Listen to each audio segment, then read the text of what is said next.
Well, hi, everybody. We're your team. Myself, Anna, Jess, and Amy, who you've seen as you've come into the room.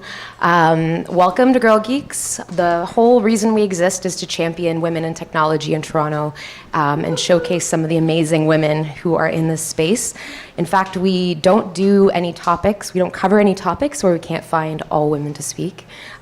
So that's kind of part of our MO. So thanks for being here and helping us, advance our cause of championing women in technology. So, of course, don't let the name fool you. We welcome all geeks in our midst, not just girls, but we do put a special emphasis on women and championing their talents. So you can find us here at our events a few times a year. You can find us on our website. And tonight, we want you to participate in this conversation and take pictures and tweet out brilliant things you hear on Twitter or on Instagram, our new Instagram page. I'm using hashtag GGTO or GirlGeeksTO. And thank you so much to BrainStation. They are very generous with their time, and they do a lot to support the advancement of women in technology as well. So we have Danny here who's just going to say a quick few words. We can't really do it without them, so thanks, BrainStation. Hello, everyone. Good evening. Welcome to our South Campus. Some people don't get to see this space, so you guys are lucky. I'm just going to give you a little spiel about what BrainStation's about. We're a digital educator. We like to empower people with digital skills, whether that be in design, development, digital marketing, or management and analytics. So we offer a variety of classes within all those streams. We also do different thought leadership pieces within that landscape. For example, tonight we've got a Future of Marketing panel happening across the street as well. We run introductory events and weekend workshops. And as a thank you for coming into the space, we've left these little blue cards across all of your chairs. We'd like to offer you a free event on us. All you have to do is email me and make the subject line say free event. And if you don't have one, I'll leave some more by the door so you guys can find some. But welcome to our space. Have fun at this great Girl Geeks Toronto event, and hope to see you guys in our space again soon. Thanks, Danny. And we can also tweet out that information if anyone's interested. We're a pretty full room, so also if you could just squish into the center of the aisles and let other people come in and have some space. But yeah. Pretty sold out event tonight, so thanks for coming. So we have a really great panel for you. I think that's why everyone's here. So I'll introduce everybody, starting with our moderator. Our moderator tonight is Hessie Jones, who is the CMO of Humans for AI, who is our partner on this event. Thanks to them, we're making this happen. She's also the co-founder of Salsa AI. So she'll be our moderator this evening. You'll hear from her in a second. Our first panelist tonight is Inmar Giavoni. She's an Autonomy Engineering Manager at Uber, Advanced Technologies Group. Inmar leads a team of research and software engineers at Uber ATG in Toronto, working on self-driving technologies, where her mission is to bring cutting-edge, deep learning-based solutions from the Toronto research team into Uber's self-driving fleet.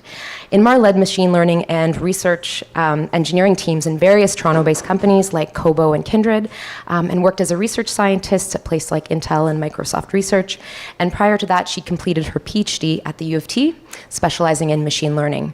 She's a regular speaker in big data, analytics, and machine learning events, and is very interested in doing outreach activities for young women, encouraging them to choose technical career paths. So our second panelist today is Anna Goldenberg, who is a member of the Vector Institute. She's an assistant prof at the U of T in the Department of Computer Science. She's also a scientist at the Genetics and Genome Biology Lab at SickKids Research Institute. So as a key scientist in this lab, Anna's research focuses on high-throughput experiments that facilitate data collection. And in her lab, she works on creating machine learning methods that make such data useful for clinical diagnosis. And her goal is to use machine learning to decipher human disease heterogeneity. I actually had to practice saying that word multiple times. Anna earned both her PhD in computational and statistical learning and her master's in knowledge discovery and data mining at Carnegie Mellon University. Our last panelist, but certainly not least, is Karen Bennett, who's the VP of Engineering at Cerebri AI. Karen is an extremely experienced senior engineering leader with more than 25 years in the software development business in both open and closed source solutions. She's also currently focused on AI and machine learning at a new startup, Cerebri AI. And she's worked as a senior engineering leader at some of the biggest names in tech, including IBM, Yahoo, Trapeze, as well as two startups, Cygnus and Red Hat, which have grown into very successful businesses. So a pretty amazing group of women here. So I'll just call up Hessie, our moderator, to say a few words about Humans for AI, their goals, and just set the scene for our discussion tonight. Hi, everyone. How are you doing? Thank you for coming to our panel, AI and Ethics. What do we want our society to be? And I want to actually thank Anna, as well as Jess and Amy of GirlGeeks for allowing us to partner together to bring this topic to you. I hope you come away learning a little bit about AI tonight, but also start to question the things that you're doing from a digital footprint perspective in enabling a lot of these AI capabilities. Okay, so before we get started on the panel, I want to tell you a little bit about me, and then I'm going to introduce what we do for Humans for AI.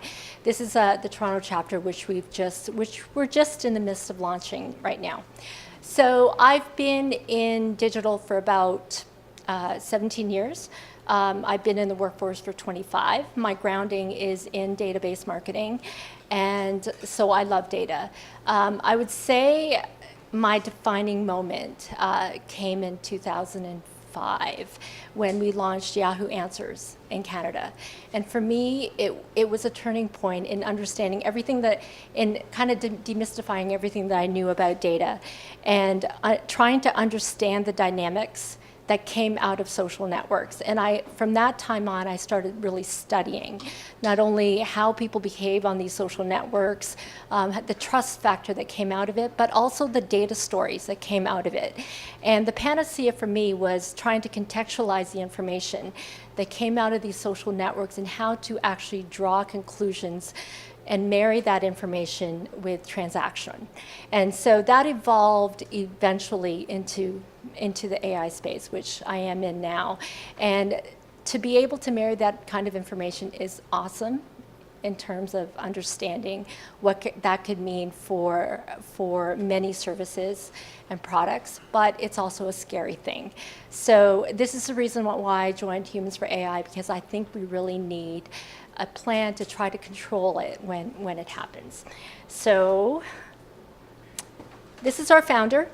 Her name is Bina Amanath, and she is out of Palo Alto, the Global VP of Data Artificial Intelligence and Innovation at Hewlett-Packard Enterprise. And I've provided this quote because it gives you an idea of the essence of who we are at Humans for AI. AI's pervasive impact will require humanity to control the pace to which it is woven into the fabric of our lives. We believe that human experience must be integral to building AI solutions. Domain expertise through human-assisted AI will become more important for better and safer AI products in the futures. Humans who want to thrive in the AI world will also need to learn and understand how they can facilitate AI within their industry and their jobs. So this is something that we believe. There is a fear factor surrounding AI and the displacement of individuals. We don't believe that's the case. And I can talk a little bit more about that. So our mission is to demystify AI and build a society of inclusion. So what we want to do is we want to recruit women and minorities in the workplace. We want to be able to show them, demystify AI and make it available to them in terms of basic understanding and understanding the nuances of AI, because we believe that they could be the future product managers and product designers for leveraging AI within their industry. What we want to be able to do is enable an economic and socially sustainable society in the wake of AI. And when I talk about sustainability, it means economically, we'll have a strengthened economy. We're going to create more jobs that haven't existed before. And this fear of AI in terms of displacement won't happen because there will be a renewed purpose for individual contribution. All right? Oh, okay. I'll speak into the mic. Oh my God, this sounds so much better. I am so sorry. Okay, did you hear that? Did you hear everything I said though before? Okay. Thank you. Okay, so our volunteers, we have 70 plus volunteers. We are 6 months young, And we are about 70% data scientists and engineers, spanning from Toronto, Canada, Alberta. We have people in Palo Alto, as well as India. So we are growing like crazy. We represent AI startup companies. We also represent manufacturing, banking, the service industry, et cetera. So we want to be able to bring humans for AI to the people and be able to partner with domain experts. I'll tell you a little bit more about that. So the one thing that was made pretty clear, especially in the last couple of years, is that there are three forces colliding. The rise of AI. When we talk about the rise of AI, tons of companies are coming to the forefront. There's a lot of misconceptions. There's also a lot of fear. There are people scrambling and to get more information about AI. Companies are striving to get to hire talent where there is a talent shortage. Right now, there's a lot more questions than there are answers, and so we need to fix this. Now, in technology, there's also a lack of diversity. Everybody knows this, the bro culture, right? We know that white males continue to dominate at leadership positions. Women and minorities are outpaced in terms of numbers and leadership positions, and we need to fix that. We've seen stories and heard stories from people like Ellen Powell, as well as Susan Fowler. But what has really catalyzed everything in the last 2 months has been the Me Too movement, because what it's done is it's taken the idea of gender inequality, sexual harassment to mainstream media. We saw that in publishing, we see this now in politics, we see it in sports, we see it everywhere. So what we're seeing is now a movement that is now being impacted globally, economically, politically, and socially. And that means that this is going to go unabated. And what we believe is that people will demand change. Women will demand more equality, and corporations will be tasked with trying to address these issues. Okay? I did it again, didn't I? Okay, I'm going to just talk here. So quickly, like I said, we want to broaden the pipeline for women minorities.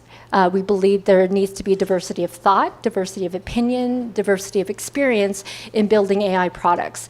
We want to create an open, exclusive community so that we can facilitate interactions with both practitioners as well as data scientists, and leverage that kind of partnership to release free products into the community. Okay? Demystifying AI means providing a basic understanding of the concepts, and we're going to target novices, high school kids, as well as non-technical people so they can understand AI. And we're going to start with education. We do have a lot of content out there in terms of blog posts, et cetera, podcasts, research, but we really want to start with creating a co-program with data scientists and domain experts. Eventually, we'll build community through conferences. We want to target that this year, and products, which will come much later.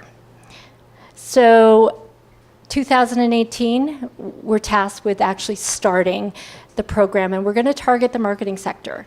There's a lot of people in marketing that understand that there are gaps that are that exist within their jobs, within their industry, whether or not be content creation, whether or not it be advertising, it could be optimization of media, et cetera. AI can work for them. And so we want to partner marketing professionals with data scientists to not only build out educational programs, but also some products as they evolve and unleash them into the marketing community. All right, so that's it for us. This gives you an idea of what we need. We need volunteers, we need writers, we need practitioners to help us evolve, and we also need donations.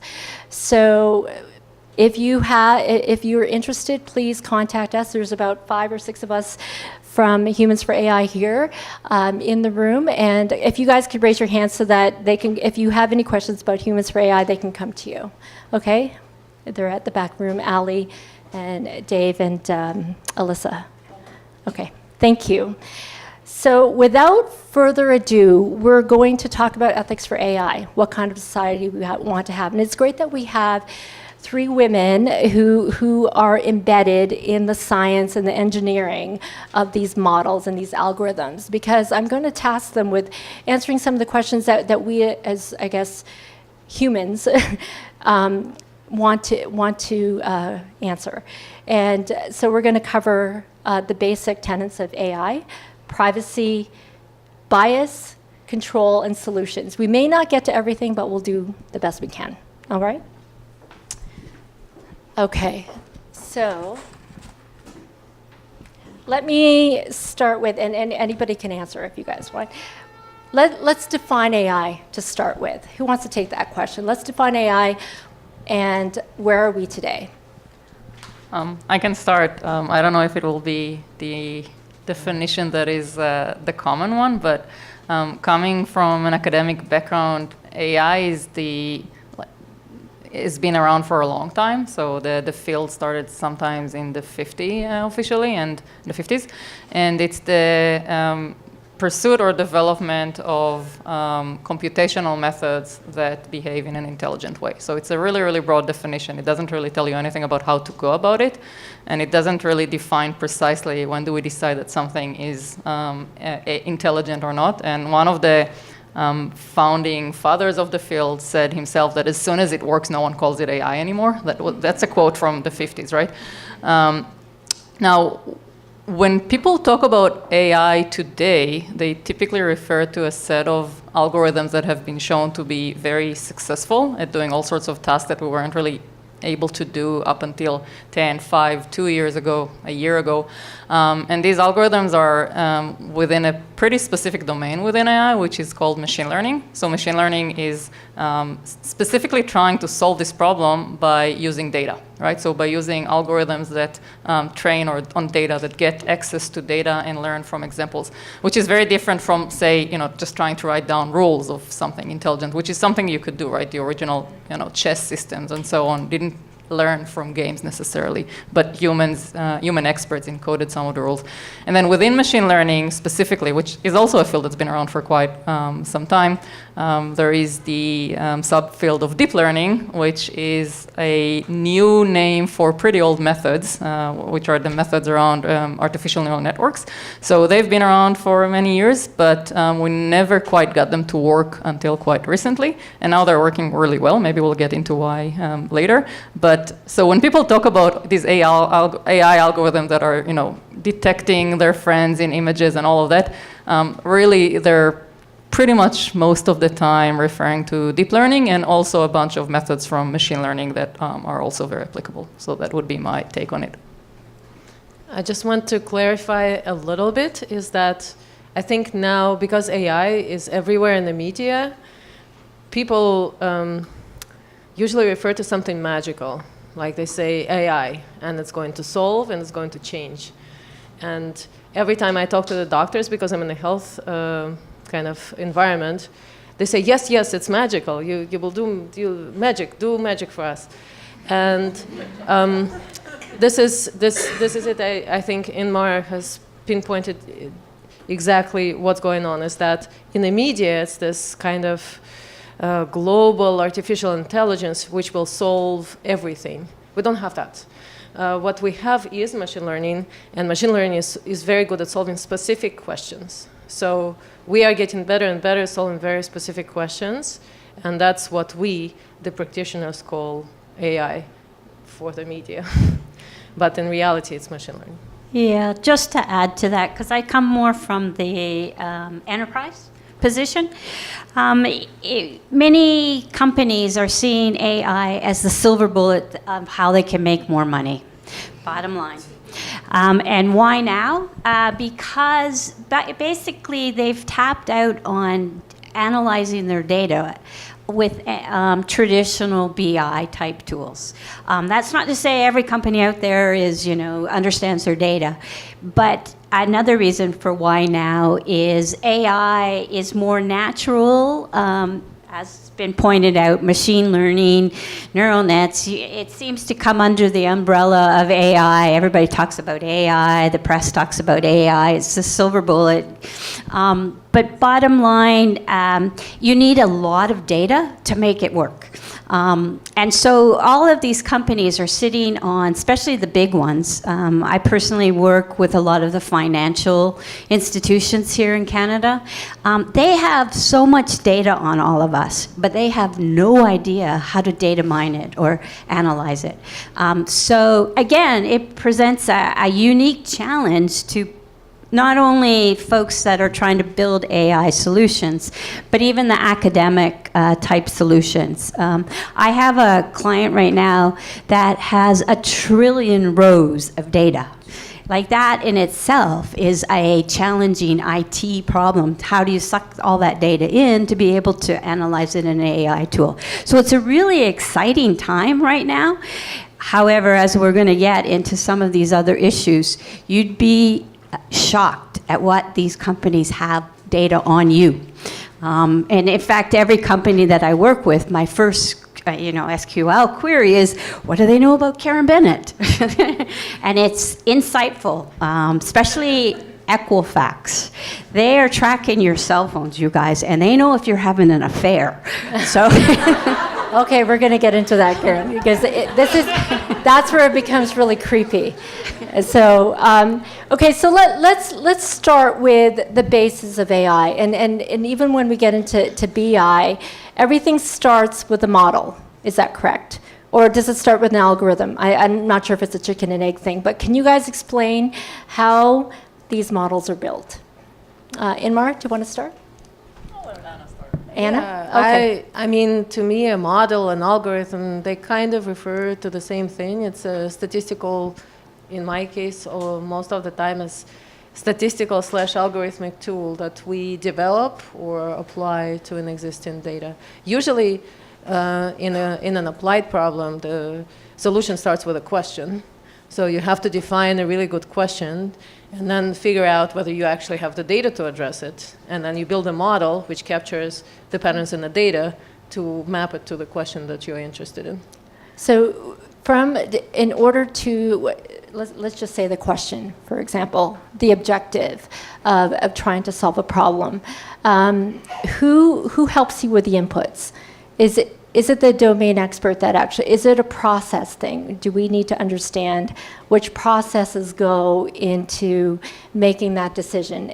Let's say, for example, if you wanted to make something faster and a human had done that process over time, would you need those inputs in order to, let's say, replicate a model to make a machine do it as opposed to a human?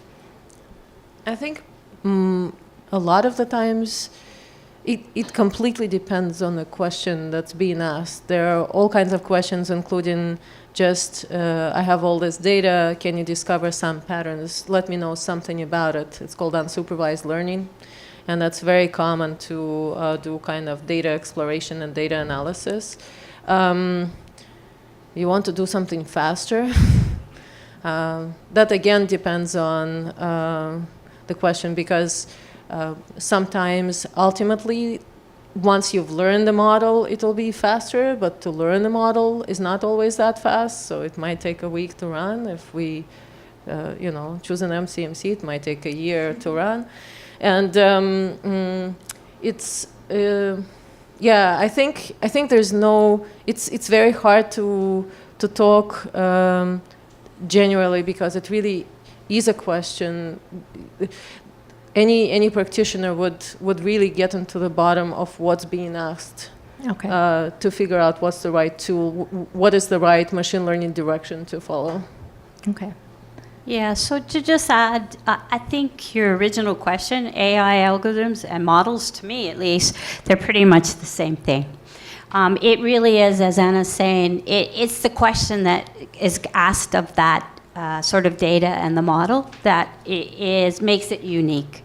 Again, just to bring an example, one of the banks that we're working with, We're trying to make it faster to do loan applications, because right now, they use Equifax or whatnot, some kind of service to say whether you're credit worthy. But there is a middle ground of people that are probably credit worthy, but they might not have an Equifax score of high. So what we're doing is building some models to take in some additional data to be able to prioritize who on that middle ground of people should actually be given a loan, and quickly. The sad part, and I'm going to keep throwing these little zingers in, it will take jobs away from people, because right now that process is done by people, humans. Okay, so let's move into the next area, because I want to start getting into this idea of privacy, and I'm going to ask you each individually within your current domains, what kind of data do you collect? And what are some of the problems that you're trying to solve? Okay, and Mara, one. So let's start with the problem. The problem that we're trying to solve is self-driving, right? How do you get a car that can basically reason enough about the world to drive people around safely without requiring human intervention? And that's a pretty big goal. In terms of the data that is needed, so because we're using these types of algorithms that require not just a lot of data, they require label data. So Anna mentioned unsupervised learning, which is basically you give the algorithm a bunch of data and kind of try to automatically detect patterns. That is still a very difficult open problem in machine learning, how to do it properly, how to measure if you've done something useful. Supervised learning, which is another family of models and algorithms, deal with the question of, and this is the typical way people explain it. It's cats and dogs, right? So I want to build an algorithm that, given an image that I know ahead of time will either have a cat or a dog, I want the algorithm to be able to say this is a cat, this is a dog. So the way I do it in the supervised learning context is I go out and collect a lot of photos of cats and dogs. And I give them to the algorithm to process, but I also tell the algorithm for each one of these images, cat, cat, cat, dog, dog, cat, dog, right? So I give a label for each one of these images, and then, so this is why it's called supervised, because I give a supervision signal. I tell it what's the right answer for all of these examples. Okay, and then I, crunch the machine, and something happens. And at the end of the day, now I can give the algorithm a new image, and without telling it whether a cat or a dog, I get a prediction. Right now, almost all the successful models out there are supervised models. Not all of them, but a lot of the examples that you use on a daily basis is probably supervised. And so when we collect data, we give the car the ability to see, right? So we need sensor data. We need something that perceives the environment, and this can be based on cameras. This can be based on LiDAR, which is a particular type of laser type technology. So it sends some light, it gets the light that bounces back, and it computes how far things are. You can use various types of sensors, and that gives the algorithm some insight into what's around it. But in order to do things like determine that there is a cyclist, what we do is we also label the data. So we also have actually humans say, this is a cyclist in this area of the image, and this is the road, and this is a tree, and so on. So this is the type of data that we typically collect. Can I ask you one more question about, because we're talking about self-driving, and this is a question, and this is something that I've read, and I'm sure people have heard about it, where the self-driving vehicle has to make a decision, and it's an ethical decision about,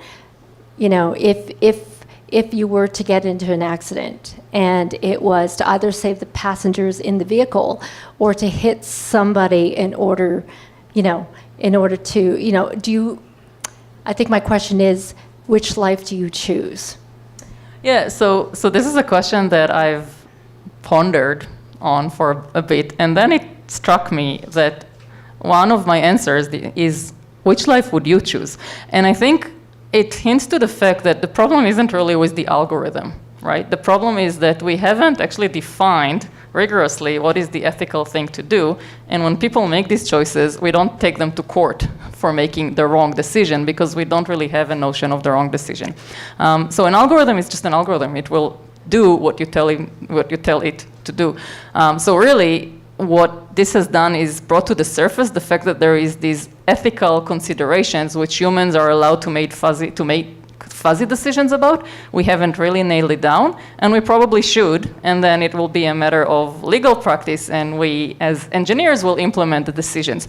But it really oughtn't be the role of the engineers to decide. It ought to be society deciding, okay, now that we know that we are actually making these decisions all the time, we just don't blame anyone for making the wrong one, what should be the right one, and how should we encode it in rules, regulations, policy.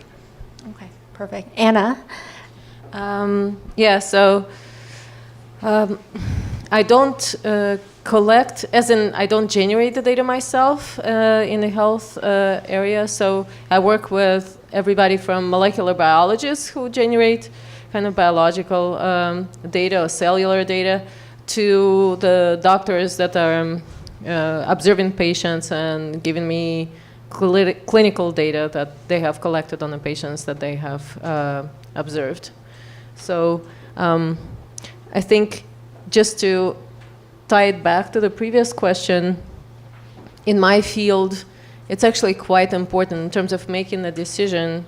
It is quite important to have an expert on board to be interpreting the data correctly, to be interpreting the results of the model correctly, and to know where to put the emphasis on in the model. So something, and I learn every day. So for example, I work with a surgeon who resects thyroid cancers, and we have developed a model, and we were discussing the model to predict whether or not to do the surgery, because the surgery is very dramatic and they do too many surgeries, like 60% of surgeries are unnecessary. So we are trying to reduce that. And we said, well, we can reduce it to maybe 20%. And he said, but you are not taking into account what the patient wants. And the reality is that when they do the biopsy, for example, they don't really know whether it's cancer. They only know that it's cancer after the surgery, for sure. But if the biopsy comes back malignant, some of the patients will choose to do the surgery even if it's not strictly necessary, to be sure, to be on the safe side. So this kind of decisions will have to, from the patients, will have to come into the design of the algorithm to make sure that we give such a, an option for this information too. What's your opinion on the collection of patient data in order to help you, let's say, aggregate the information to be able to help you in determining cures, for example? Yeah. So I think it's absolutely necessary. I think the data, human biology, human system are very complex. There's no way that we can just guess it or just get it from a few hints. It's we still don't understand it very well, and by we I don't just mean the computer scientists, I mean the doctors either. And I think to create a systematic understanding of the human and to be able to predict the right treatment, we need a lot of data, which a human mind is not capable of processing themselves. So data is really key in this process, and collecting it is important to improve the kind of care that patients get. And this is the positive side of the data collection. Once we get into the point where we're starting to collect individual data, especially when it comes to health or when it comes to personal information, that information could potentially, let's say, get to insurance companies. And when we talk about privacy, how much of it can make a decision, can contribute to a decision for that individual to get a higher premium on their insurance, because now the insurance company now knows more about them. I think that this is a question that we probably want to ask as well. I think, so fortunately we are not in the US right now, and this is not as much of a problem, where I've heard that one of the amendments that was passed in between the tweets was to actually allow the employers to make decisions based on the DNA test and to hire or not hire people. And I think what we definitely should not be afraid of is collecting data. We should be responsible as a society to how we use it.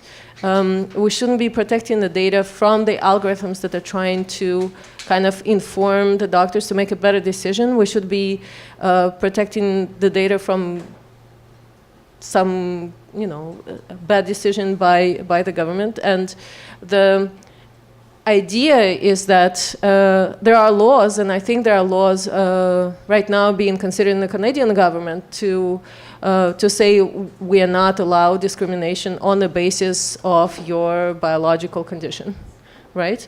And that's up to the government. I don't think we should prevent that by not collecting data. The data is being collected. It's not being used, and it's not a responsible thing to do. A responsible thing to do is to use the data to improve the treatment, and I think we can.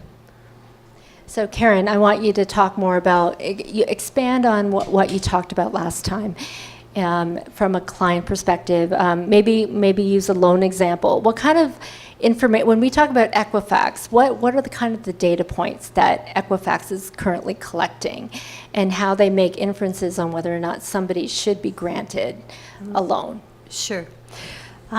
So again, the original question is what do we collect? So basically anything and everything about you. So many of these large companies like Equifax, the banks, whatever, they have what they call a data warehouse of information about all the touch points that you've engaged with that brand. Equifax is sort of on the side gathering data. So they know, cell numbers, financial information. As I say, they're making assumptions based on whether your cell phone went home at night or it went to some other location on an actual activity happened. So they're starting to bring intelligence to a lot of the data that they're gathering. As well, we're working with car manufacturers like GM and Ford and whatnot. And I'm sure you're all aware that a lot of these cars talk back to the headquarters and give information. How many miles, do you need an oil change, do you need a tire change, etc. As a way for them to prompt you need to go into the dealer to get sort of a repair or whatnot. So again, the other with this is augmented, not just the company data, but social media. So being able to tie you to a brand and a purchase. So if you go out and talk about a product and it's in a negative way, it filters back to the brand owners so that they actually have that as part of your journey. So, you might have bought a purchase and then you complained about it on social media, and then they made a reach out to you to, maybe give you a discount, a new car, you name it. But again, what we're taking the approach is gathering that data is going on, there's no stopping it. It's been going on for years. But it's the process of how do you use that data that I think, rules and laws and whatnot have to be made, because I think everybody has heard about the Equifax mishap, where all of our data, both in the US and Canada, got taken by somebody, some set of people. So the question is what was the purpose and why? What are they doing with that data? Because every hack, into somebody's corporate systems, there is a purpose and there is some reason probably why that person is taking that data. So to me, it's creating a whole new environment of laws and sort of crime that can go on as part of stealing your data, unfortunately. But as Anna pointed out, I don't think we should stop building algorithms and understanding, because there's so much good that can come from it. I mean, myself, for my car to say when I need an oil change, and then somebody arrives at my door, takes my car, does the service, I would pay lots of money for that feature. So hopefully I answered. Yeah, no, you did. Okay, so let's move into bias. And Anna, can you move that slide for a sec? So I want the panel to, this one. So this is a big word. It's called recidivism. And I was doing a lot of reading about some of the models that currently exist. These are not AI models. These are models that exist within the system. And recidivism is the tendency of a convicted criminal to reoffend. Now, so as far as we know, even back in the 90s and beforehand, criminals were convicted. And they would use psychologists to determine whether or not these people should be sentenced based on their observation of the individual. And the judge would usually look to the psychologist to determine how they would sentence that individual. In many cases, especially in the U.S., and this is a use case that actually happened in Texas, many of those determinations were race-based. And they basically said that the race factor, which is a person that is black, increases the incidences of crime and reoffense. So in 2002, General Corwin he was actually running for office, and he said he wanted to call an end to these race-based judgments. So he sought for the development of models that could determine correlations, to determine the probability to reoffend, but taking out the race card. So I want to have a discussion about this because they ran huge surveys within the prison system to ask people specific questions. And I'm going to tell you guys like what were the factors that they used, and bring up the question of causation versus correlation, because some of the risk factors they talked about, where they were born, what was their upbringing like, their prior conviction, what part did they play in the offense for which they were arrested, was drugs or alcohol involved. The other point was, how often were you stopped by the police? So remember that when people are stopped by the police, there's already an inherent bias in police judgment. Police could stop, let's say, Latinos and blacks 90% of the time. And then, let's say, 100% of the time, or maybe 85% of the time, those people are considered innocent. But by virtue of that interaction, that could be used as a factor in determining whether or not that person has the probability of reoffending. So based on this information, and these are existing models, if these models were, I guess from our perspective, deemed to have worked, we have a serious issue in perpetuating these models when AI takes over. Let's discuss this. What are your thoughts on it? Yes, I think we have a serious problem. I think it's actually, well, it's an incredible risk, right? So in some cases, we know that an algorithm is doing a bad job, and we can kind of look at the results and analyze the results and say, oh, it's probably just catching the bias. And sometimes we can't because we don't understand the system well enough, and there's some intrinsic bias. So for example, a similar case was learned that between asthma and pneumonia. So they say that asthma is a non-risk factor for pneumonia and for the risk of death, for death from pneumonia. And it's not true, but the reason the data had shown this is because people who already have asthma, they are treated so heavily as soon as they get pneumonia that they usually don't die from it. And there was already a bias in the system, which, of course, from the data was really hard to get. It had to be an expert who detected something like this. So, yes, the bias is there in the data, and sometimes we know, and sometimes we don't know. And sometimes the experts know, and sometimes they don't know. So I think we have to be really aware of it, and I think what we are starting to discuss and what we'll discuss more are not just the methods to remove the bias, but also the rules for testing the models. So how do we test a model to identify whether there is a bias or not? What do we need to do? How do we identify this risk? But it is a huge and important problem to tackle. So if we talk about this example specifically, Inmar, and we say birth has nothing to do with it, right? We say your upbringing has nothing to do with it. The fact that there is alcohol or drugs involved, that should be a correlation right there. With respect to AI, each one of these factors is given a weight in determining how much of it is actually impacts the final decision, correct? So when we talk about fairness of AI, there's going to be a whole lot of other things that are going to come in that we may say, why are you looking at that? That means nothing. That has no bearing on whether or not that person should go to jail. How do you respond to that? So, as a person, not as a data scientist. Yeah.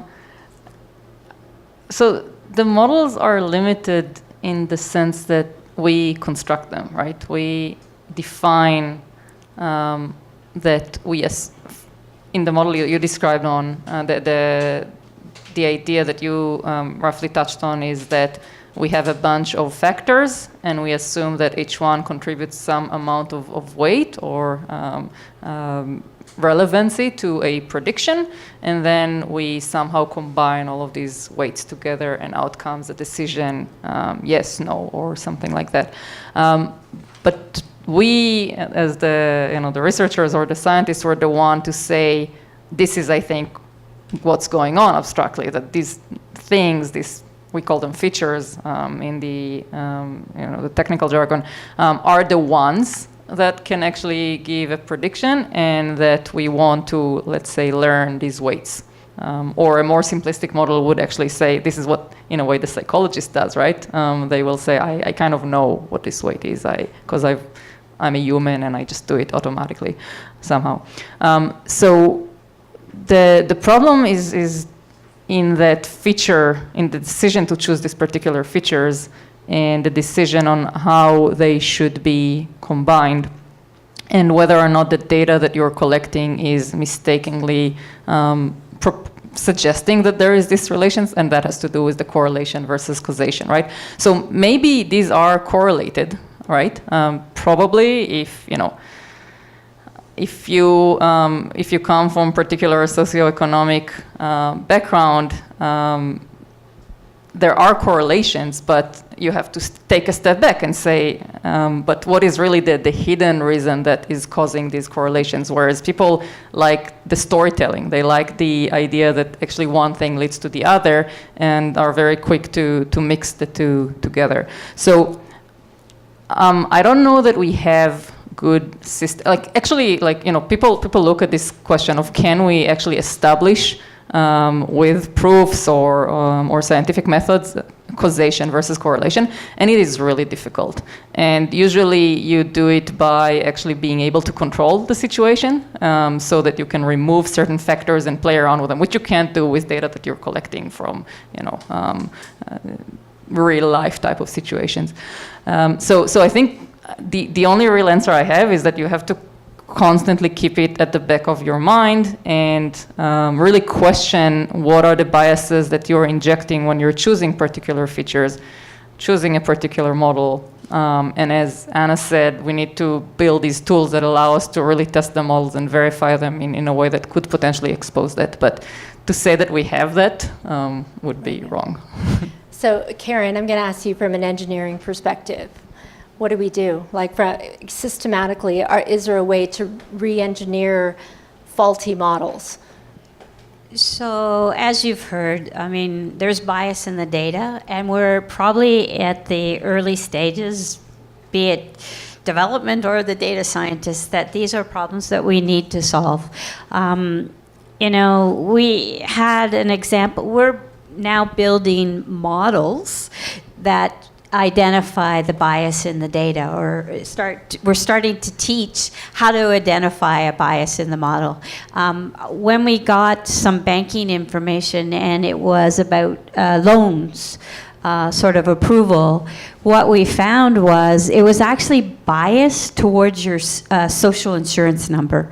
So if your social insurance number started with 999, you were immediately not approved for the loan. And when we dived deeper and we were talking to some of the subject experts, we found out that 999 actually is you're a new immigrant to Canada. So it was like, oh my God, is that really what we want to make our decisions on? So again, we're at, in my opinion, at early stages of trying to identify how you can figure out the bias in the data. And second of all, as has been brought up, we're very early stages in being able to before you go into production and sort of have this measure and compare type idea, how do you know that those predictions are right? Once you get out in the field and you get new data feedback coming in, you can always be comparing that your prediction actually came true. But doing it before you go live, we're not quite there. There's something I actually want to add, which is more of like a positive point.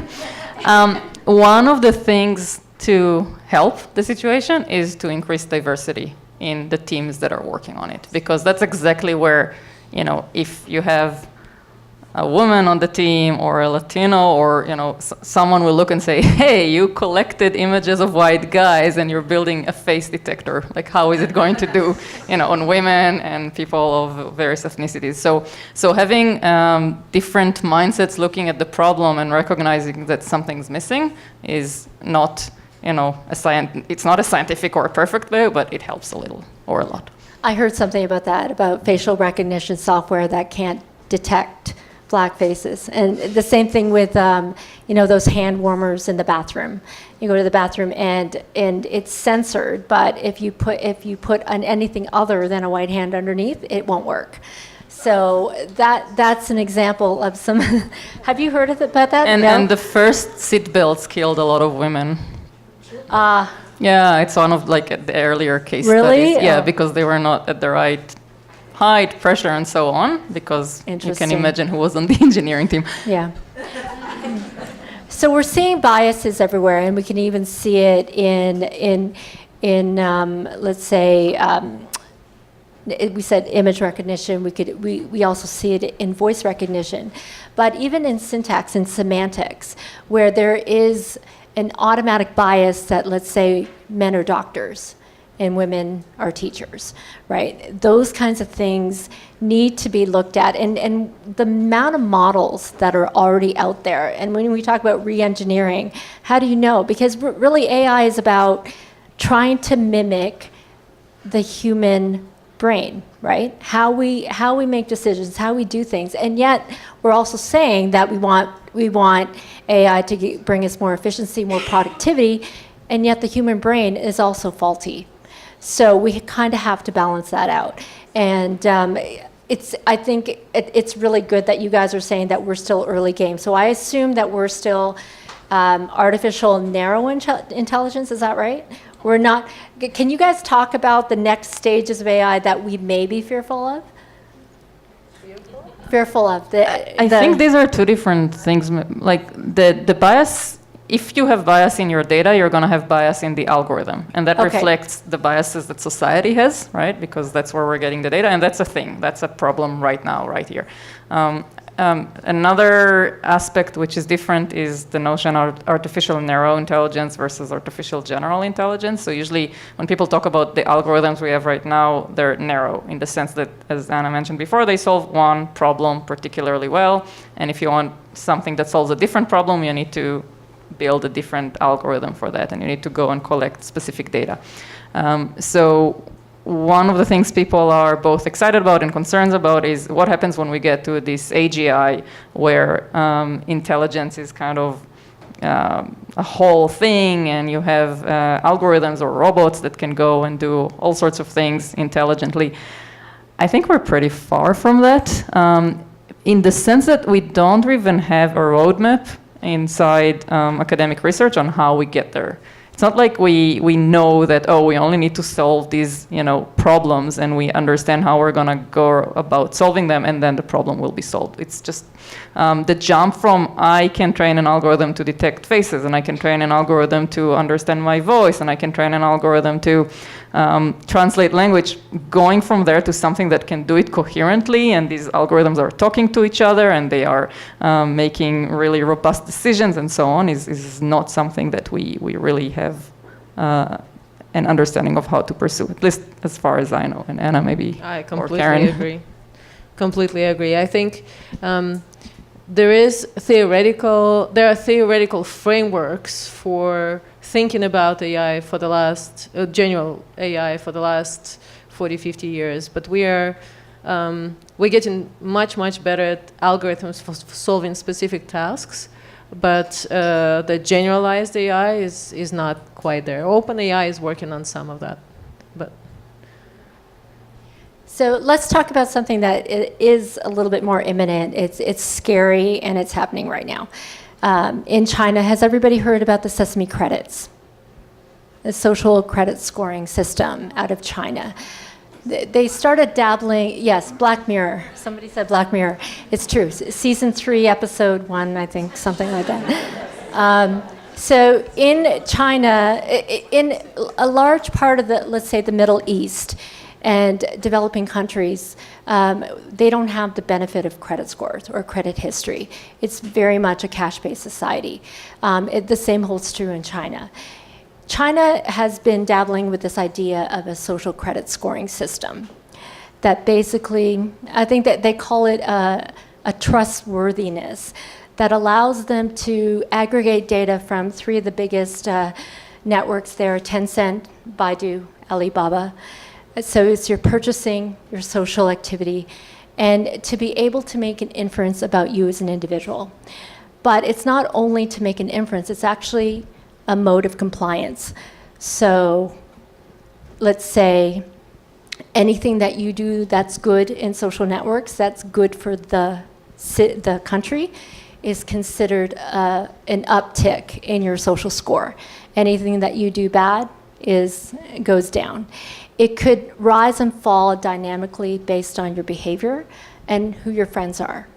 And so if you have a friend that just got out of jail or a friend that doesn't pay his bills, that can bode upon your social credit score.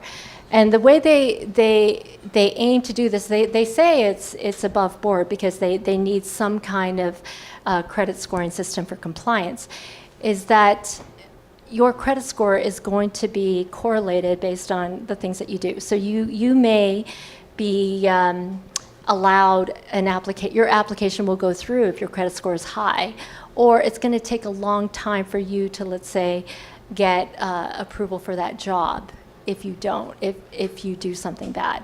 So this is happening right now, and I think we have the ability, based on, if we say the Tencent, Baidu's, and I forgot what the last one is, in China, Alibaba, we have the Googles, the Amazons, and the Facebooks in the Western Hemisphere. They contain a lot of the data that we have. How do you guys reconcile what's happening in China with what could be potentially true for us here? Do you think it'll actually happen, the Sesame scores? I think they plan to roll it out in 2020. Yeah, so, I mean, I've read the articles. I'm not sure that over in China they're doing anything different that behind closed doors is happening here in North America.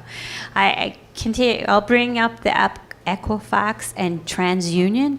They are gathering a ton of data, and then they quantify, based on that data, some kind of score of you. So really, I just see it as almost the same thing. Maybe the consequences of having a lower score may be different in China. I don't know. time will tell. I'm actually with Anna. I'm not sure it's going to come to reality. But I think we actually have that system in a lot of different areas to different extent. For example, people have priority on airplanes, right? Based on how many miles you flew. You have priority for immigration for every country. They definitely have a scoring system, and people with higher education get better score, with multiple languages, better score, with more training, Absolutely. better score. So this is definitely happening. What I'm worried about is that kind of jump, that Black Mirror episode, for those of you who haven't seen, where you are at the counter and somehow you get upset and you speak a bad word, or just your heat rises and you say, oh, your score went down, so now you cannot fly the flight that you purchased. So this is compliance at a whole different level. Your behavior is being controlled by the state at every point in time. Right. And that's an extreme. To me, the Sesame score, the score not just for the credit system, but the score for the kind of the behavior in the society, is somewhere I hope we will never get. Regardless of how much data we collect, I'm happy to collect any kind of data as long as it's not used to deny me some rights. And again, there is a legislative system that will have to be in play to make the decisions for what's okay and what's not okay, and what kind of constraints are allowed and not allowed to inflict on the person. What is the right and what is the obligation? Right, and I think to some extent you're right. It's happening here already, whether or not we know it.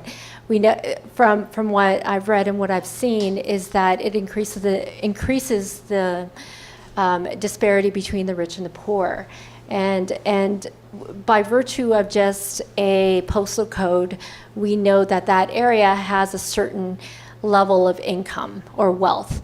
And so those people, that specific factor can make people, I'd say, be denied or be targeted as a more risky person in terms of getting that loan.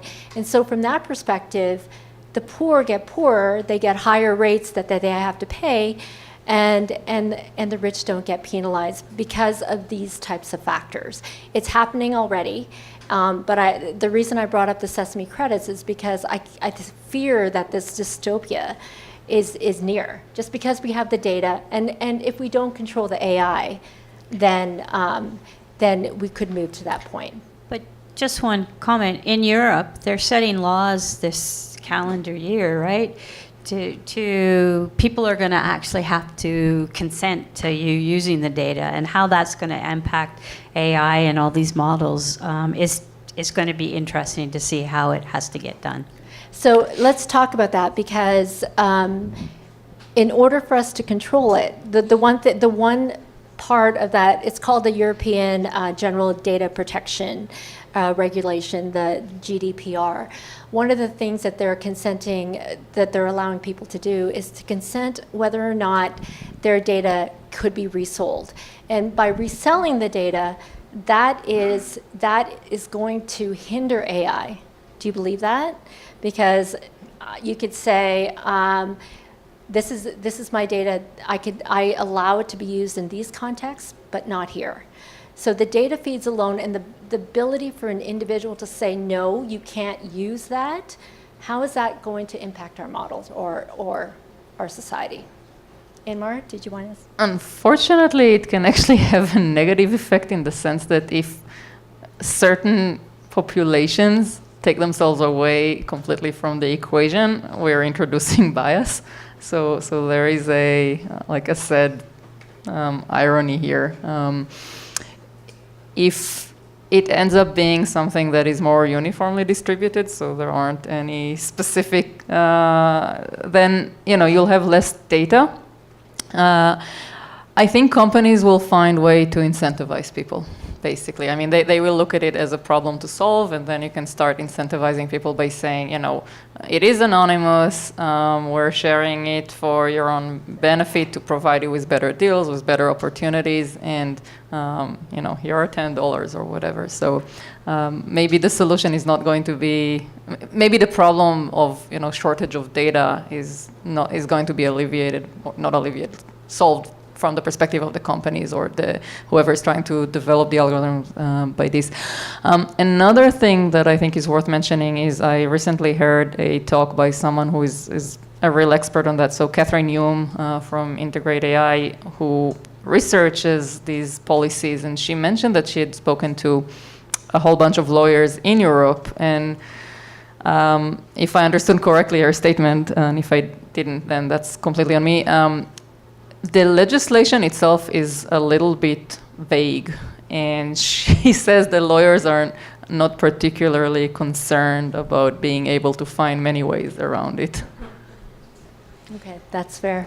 Does anybody else have any? Yeah, Anna? I think so. We experience it a lot in health because there are strict privacy laws about who can get access to what data, and if the patients were not consented beforehand, their data cannot be used for research, for example, to improve their care. So, so sometimes, if it's for better clinical practices, the patients do not have to be reconsented, but otherwise they do, and it really. The access to data, having no access to data, really impedes any progress in building these models. Karen, do you have anything to add? So the only thing I have to add is, as you pointed out, it's the sale. It's going to be the definition of what does it mean to sell data. Because what I'm seeing is in some of the projects we have, there's collaboration. There's no money exchanges hands, but you know, one company is sharing data with another company to get a bigger understanding about you, the humans. So I agree with, I guess, Catherine. I didn't hear her talk, but there are so many loopholes. But over time, I think what I saw the European folks trying to do was get a little bit more handle on who can use your privacy data. But at this point in time, I don't think there's any laws or anything yet that can stop it. Okay. So this is an interesting question because we talk about the fear of displacement. What do you guys think the role of humans are in the next 10 years? Will we all be displaced? And So I'm going to grab this one first. Okay. You know, from all the interactions I've had with sort of enterprise, I don't see these tools replacing humans, at least in the next 10 years. I mean, my kids love Terminator, and they like to pretend that, you know, the computer is going to take over, it's going to have a human brain. What I see is humans are actually going to get smarter. I mean, we saw this with the AlphaGo.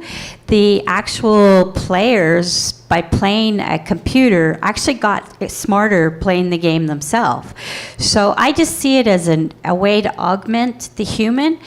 Do I think there's going to be some changes in what a job might be, like truck drivers? I'm sure Inmar can talk about this. But as we get self-driving cars, do you really need a truck driver? Or, you know, there needs to be a companion to the computer in the truck, but they might not actually be driving the truck. Or, you know, even these lone sort of reviewers, they can do other tasks within the company. Doesn't mean I mean, all that means is the computer is aiding them to do their job faster. Yeah, I think the idea is that these automation tools will do the task we don't want to do, right? Like will really automate some of the mundane, everyday routine things that none of us enjoy at work, and so our work will actually be a lot more satisfying. I don't think there's nowhere soon the manual jobs will be replaced. That's not going to happen anytime soon. But even the jobs of the computer, I think the market of jobs, the job market will be transformed a little bit, even though I think the more realistic predictions were saying 30% of the jobs will become obsolete, and then the new jobs will show up. So I think it's so I don't have that fear, neither for me nor for my kids. I think I'm looking forward to their future being more exciting than what we have right now. Inmar, what do you think about this? And especially, I'm not sure if this is a term that's used within your community right now, about humans in the loop. Can you explain that, and whether or not you believe that is going to be, here in the next 5 years?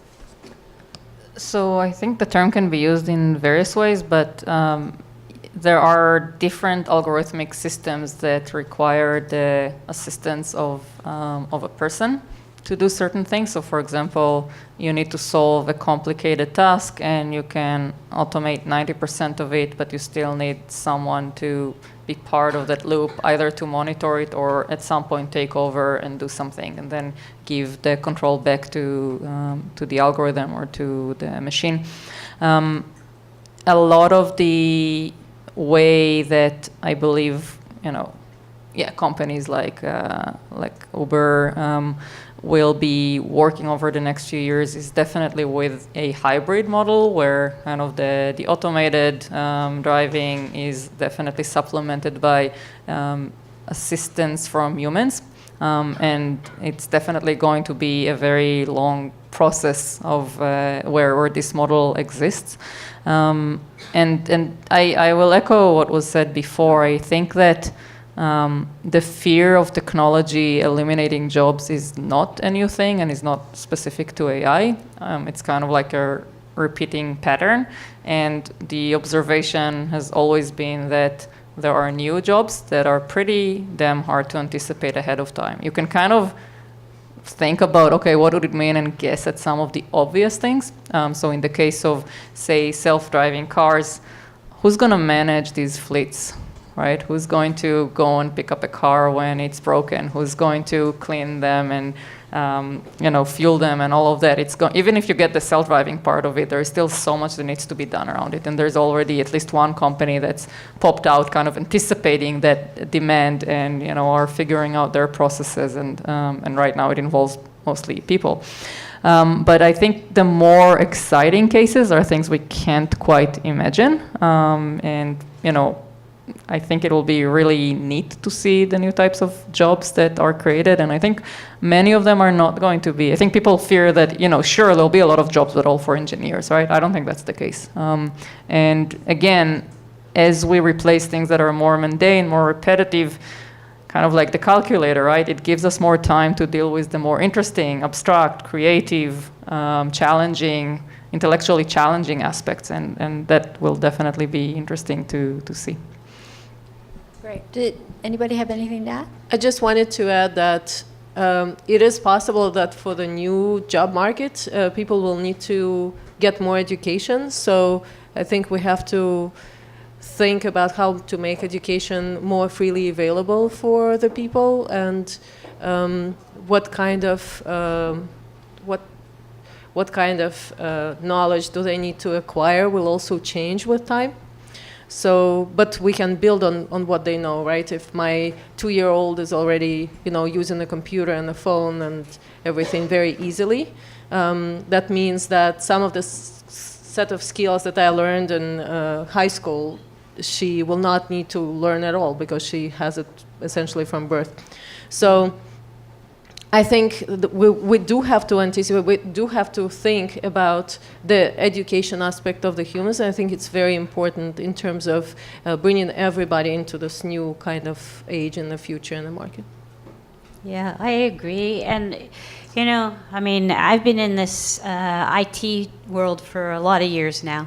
And 2 years ago, I didn't even know what a machine learning programmer was. And so it's opening doors for new jobs. I mean, data scientists are, almost every company out there is hiring data scientists. But, you know, a few years ago, it wasn't sort of a career path job that I know about anyway. So I agree. It really, as jobs are transforming, it's truly the education aspect. People have to feel comfortable with technology and, you know, and adapt because the job that you did, you know, 10 years ago might be changing slightly. And I have to add that we're not, when we talk about STEM, like the new jobs don't necessarily have to be STEM related. I know there's this fear that everybody has to know math and they have to know science. But I think the new jobs that we'll create will stem out of that. And I believe Karen had talked about at one point that you need domain experts to be able to work alongside data scientists in order to make these models more effective. All right? I will point out, you need math to get into university, though. Almost That's every true. program. That's true. At least currently. All right. Okay, and I think that's a wrap. That's a wrap. So are we going to open it up to questions right now? Okay. Yeah, so please just put your hand up if you have questions. We'll pass the mic around. Since we're recording this, we'll just give you the mic to speak into. Anybody have any burning questions?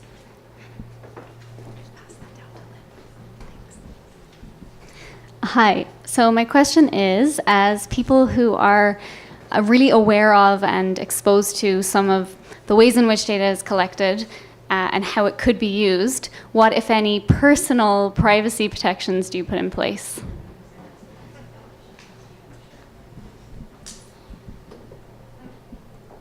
By personal privacy, do you mean protecting privacy of the customers or consumers?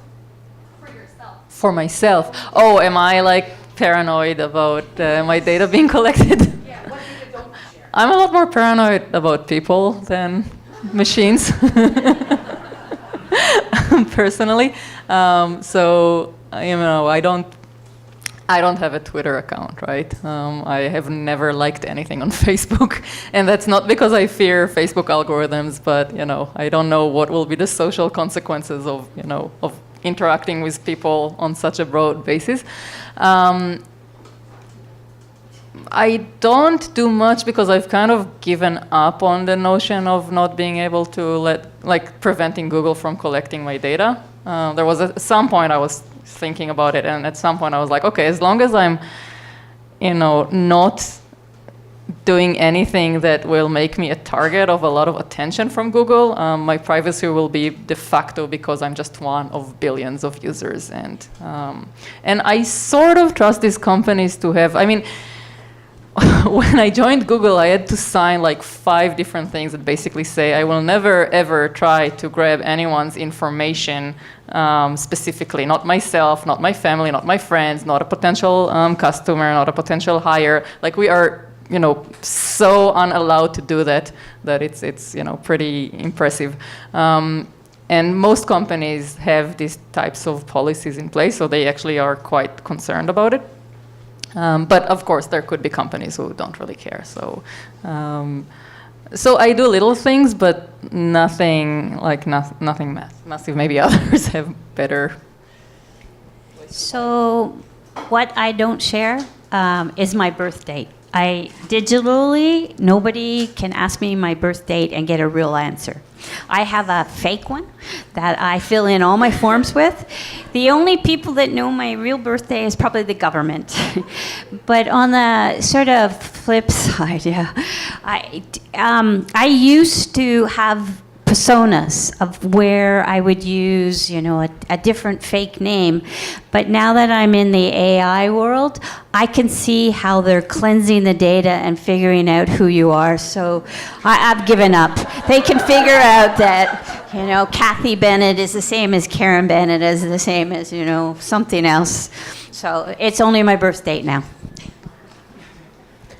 Yeah, I don't really hide anything. There is Yeah, I think there's a pretty easy way to figure out Karen's birthday.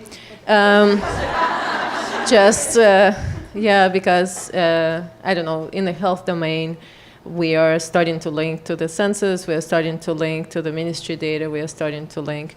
And the reason for that is because the point is to provide better care. And I was thinking about this a while ago, and I think I can see a lot of the benefits of sharing the information. And so far, and it might change, the stolen identity, there are lots of movies with these horror scenarios, but so far we have not really been hurt by sharing data so much, not that I know of. Perhaps it's going to change. I think also philosophically the notion of privacy is changing. I can see my niece, who is roughly 20 years younger than me, has a completely different notion of privacy. And her mother found out many things through her Facebook account. And it's just, these things are evolving, and I think we have to, at every point, we have to weigh the benefits that we can get from sharing some of the data versus the negatives that will come back to us. And one more quick note on it is, as someone who understands a little bit about how these algorithms work, sometimes when I consider putting fake information, I know that I'll get, punished by having stupid ads that, are really annoying if I say that I'm a male, 50 years old, et cetera, et cetera. So I think about it now, like, nah, I don't want to get that type of spam. I'd rather get spam that is at least relevant somehow. So I'm just going to add one other thing. So I don't know if you know, Mark Zuckerberg actually puts tape on his little video camera. So he is afraid as well. I think the other thing is I will never get a Google Home. I am so afraid of those things. Alexa, them hearing conversations. I don't know when you turn it off, it actually does go off. So listening to that information, I heard about this Mattel doll that actually listens to the child and what's going on and sends the data back to Mattel. That stuff is really scary. And so I don't think I'll ever have, is it Alexa or any of those in my home for that very. Do you? Yeah, and what do you yeah. think? I think it's great. Kids don't have to ask us to play music anymore. They can just go get whatever they want off the web. It's wonderful. I think, so there were dolls in Germany, for those of you who haven't seen, there were dolls in Germany that were broadcasting information back, and there were pervs that were spying on little kids. And in Germany, they outlawed all the electronic toys in schools at least, or some kind of electronics for children's toys. I don't know the law exactly. I think this is important. This kind of things is just how far and whether it's broadcasting back and the spying on I think it may be a problem. It is possible that people are spying on me through my camera. I cannot imagine them being very excited by what they see. So it's just, yeah, I don't know. Who would care? I have a question for you. This is more targeted towards the healthcare sector and when it comes to women. So you mentioned earlier that seatbelts used to kill women. And then we all know that the signs of a heart attack were always defined by men's health, and that generally speaking, Western medicine is always focused on men's health and symptoms and cures. I don't know, Viagra. So are you finding with big data and big data sets that we now have the ability to put the focus back on women and come up with more gender appropriate healthcare based on actual real data, real information? So if you're asking about what's happening right now, the answer is no, because it's just so hard to change anything in healthcare. But the data is out there to make these changes. The problem is actually is not just males versus females. It's just the white people have it a lot better than anybody else. And it's a problem because some of the diseases are really different depending on different factors, and we just don't have enough heterogeneity in our data to assess that properly. And I know of one case, I guess I like to be devil's advocate, I'm sorry, but I know of one case where actually the focus was on women, and that's breast cancer. So we have a lot of data on breast cancer on women, but it actually happens in male, and it happened in my family. And we had no data to go by to make any suggestions to my father-in-law. So it definitely happens both ways, and the data that we are collecting now modular the rareness of the conditions that we see. So, for example, the reason why it's not being explored in males is because it's just very rare in males. But I think it's happening, and I think it will definitely change. It's just the change in the healthcare is very, very slow. Just a second question that's completely different, but this is for all three panelists. So developing software for a long time was controlled by engineers, and engineers design and output product that comes from very engineering perspective. And then, about 10 years ago, people got interested in design and user experience design and bringing the user to the forefront of the products. What are the implications from a design perspective for AI, with cars or healthcare, or even from a financial perspective? How do you incorporate that, and what's your kind of process? I think you can be more data-driven. So one of the issues that I have with design is, at the end of the day, you have someone or a team that really rely on their intuitions to serve a really wide population of people. And so, there are methodologies to try and address that, personas and so on. But I still feel that it's a process that's still driven by a lot of intuition and what I think is right and what I think people would like and so on. So I actually think being able to collect data to test things in the real world. So, one of the more standard tools is A/B tests. So, you're wondering whether the button should be blue or red on your website, and instead of saying, oh, I think most people like blue better, you actually run half of your users with the blue and half with the red, and you see which works better according to some metric that you need to come up with. So these are actually nice, because often they show us that the intuitions or the hypotheses of either the engineers or the designers or the senior manager was like, oh yeah, I know best, are incorrect. And it also, automated processes allows us to explore different designs in a more systematic way. So you can, instead of, again, talking about a layout of a web page, because that's something that we did at Kobo, instead of saying, well, according to studies or 50 users we brought in and showed them something, it's better to put this little element here and that little element there. We can very systematically explore different designs, different layouts that are automatically generated, and see which one actually seems to be the best. And another thing is that you can personalize it, right? So again, traditional design, because a small number of people can do it, you're usually going to end up with a small number of designs of a certain element. Whereas if you can target it to specific people and their preferences, it gives them ultimately a better experience. So I'm kind of with the machines on this one. So just to add to that, I used to build websites and apps, and UX and UI was really had to be tailored to almost the user that was using it. And I used to see a lot of software that got built that wasn't as usable by women, but I gotta. As I've moved into AI and machine learning, it's about the data and just asking a question. It really doesn't, most of us just want an answer to that question with some kind of, data plot or data visualization. So I really haven't seen, as we're building sort of our solutions, the need to have women versus male type solutions out there, actually.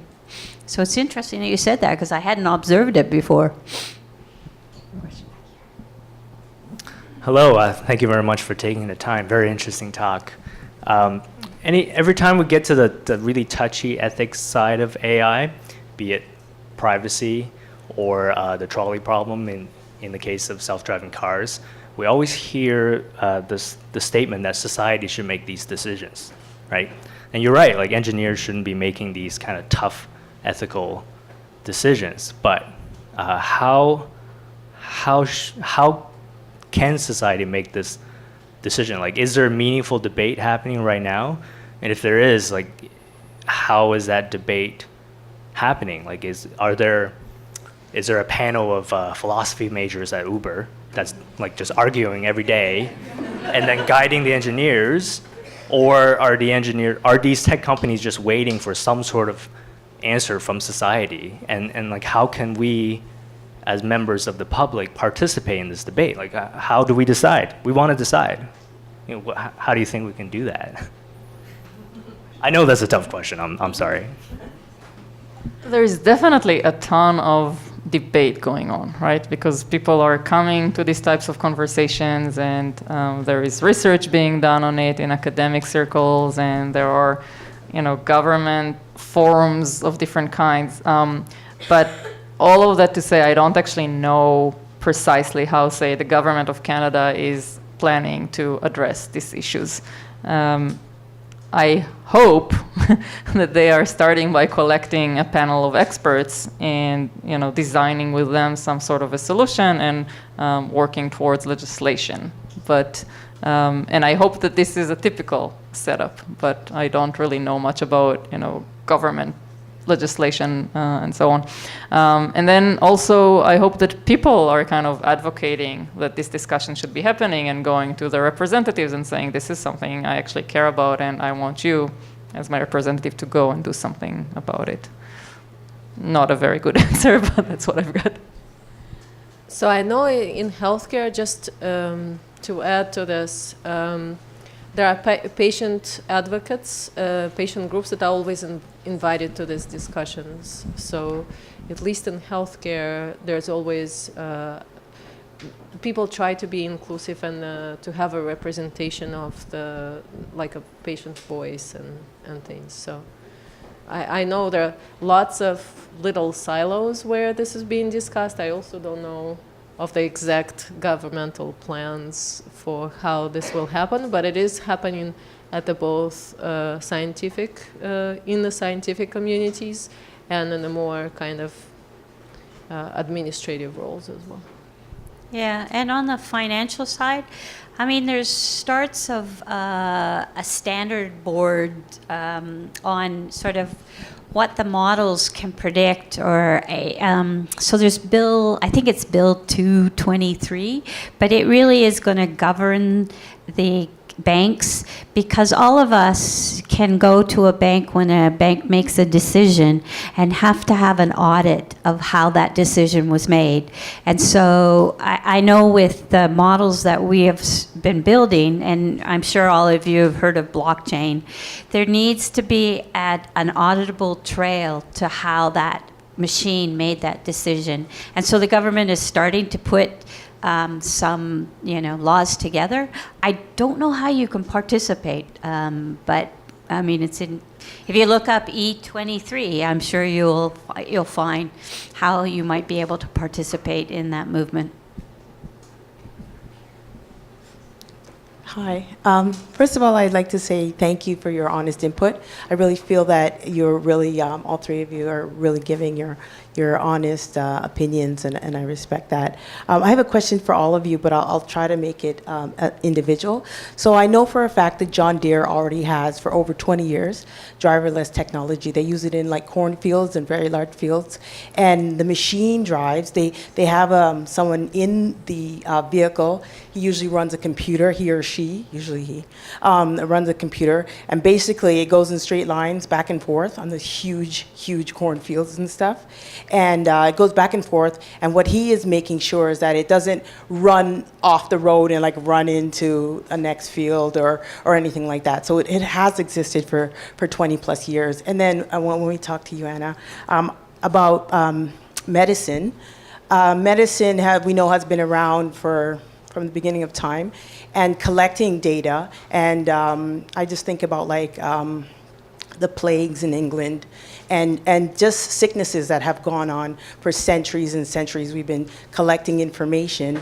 And I work in an enterprise. That's my day job. I write code and I work for huge Fortune 500, huge companies where we look at the data mining. So if I was to ask all three of you on the panel, what changes have you seen in the last 5 to me is like old, but in the last 2 years in all of your fields? So to me, these are existing fields, but they're advancing so rapidly and so interestingly in the AI platform.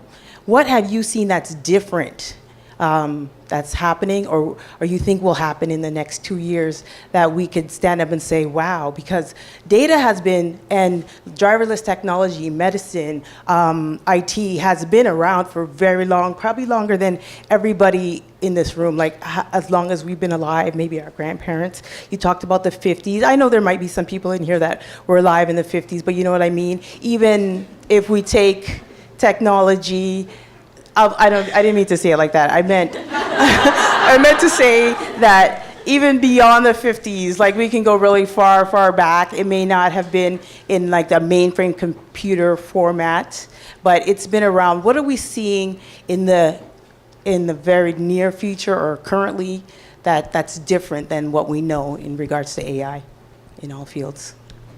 So I think the example that you gave indicates that there are various levels of difficulty.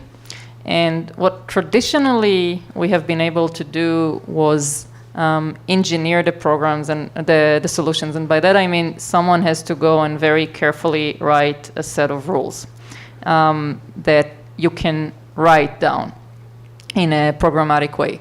And all the problems we are able to solve doing that, we have been hacking at for many years in many domains, and a lot of the stuff we do is completely automated. I mean, you're not going to go and sort a list by yourself, right, of billion rows. But that's because we can write a very accurate recipe for doing it precisely and accurately. What has been elusive for a long time is a particular set of tasks that humans are really good at. That's just one example, but humans are really good at, so we think are very intuitive and very easy, but it was impossible to write it down programmatically, systematically. And one of them would be, here's an image, tell me what's in an image, right? Here's a photo. This is so easy for us, right? I can tell you so many things by glancing at a photo for a second. And for years, we just couldn't write down code that would solve the problem, and it was clear that writing down this set of rules is just not gonna do it. And so that's where this whole notion of machine learning, of learning from data. So the notion here is I cannot write the rules, but I can push a lot of data through some process that will somehow discover the rules by itself. So that was the idea. The mathematics were developed, and people were, inside academic circles working on it, and they had a lot of kind of smallish successes. And then in the last 3, 5, 10 years, I don't know how you want to count it, a few things happened. So first of all, data became abundant in ways that was never available before. Computing infrastructure became abundant in a way that was never available before, especially with the availability of GPUs. So it's a particular type of, graphic card that was invented for gaming, but as it turns out is really, really useful for these algorithms. And as a result of these two things, a lot of people started playing with these algorithms and playing with programming them. And so they built a lot of infrastructure that is open source and everyone can use. So now you have, the ability to crunch the data, and very easy, relatively speaking, bar to start using these algorithms because you don't need to go and really implement them yourself. There's like libraries. You just download a piece of code. You don't need to understand the internals of the algorithm and you can run it. It used to be like back when I was in grad school, if we wanted to use a machine learning algorithm, the easiest path would probably go to sit down and write down the code, because there weren't available libraries. And now, it'll take me all of 10 seconds to find it in Python, in C++, in Go, in whatever bizarre language I want. I will find an implementation of all of the standard machine learning algorithms. So for me, that's what changed, and that's why we're seeing all of these problems that used to be very elusive kind of getting checked off one by one. Yeah, I completely agree. So the data, the computing, and the methods, everything has improved. And we never had actually all three together. So in healthcare, yes, the data was there written on a chart.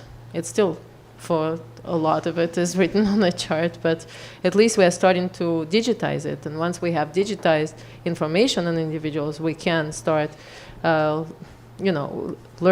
training our algorithms. And I think this three factors, because they come together now in the last few years, maybe 5 years, are what's making a difference. What's making a huge difference. So the methods, because we have better infrastructure and better computing, we are trying much more complex methods. We call it data wrangling. Being able to clean the data is definitely become more sophisticated and automated in the last couple of years. As mentioned, the hardware is catching up so that we can consume huge amounts of data as well as run these algorithms with these GPUs. And then I would actually say, from my perspective, we used to do a lot of supervised learning, but we're morphing more into you get better results, or we're seeing better results with unsupervised. So the actual, machine itself, once you sort of get it trained, continues to learn in a more automated way. So we've actually, pretty much all our projects have switched to neural nets and supervised type learnings. So yeah, it's moving fast. And it's nice to hear, because I was with Red Hat. I was part of that open source movement, but machine learning environment, I see open source. Nobody even considers using a proprietary solution. I go into these, companies, and the first thing they ask me is, what open source projects do you use? It's just like, holy moly, has this world changed since I started with Red Hat? Which is nice to see, because then there's a lot more collaboration and it moves faster. Okay, those are all really great questions. We have to close up shop for tonight, but thank you so much, ladies. That was a fantastic discussion. Let's have a round of applause for our panel.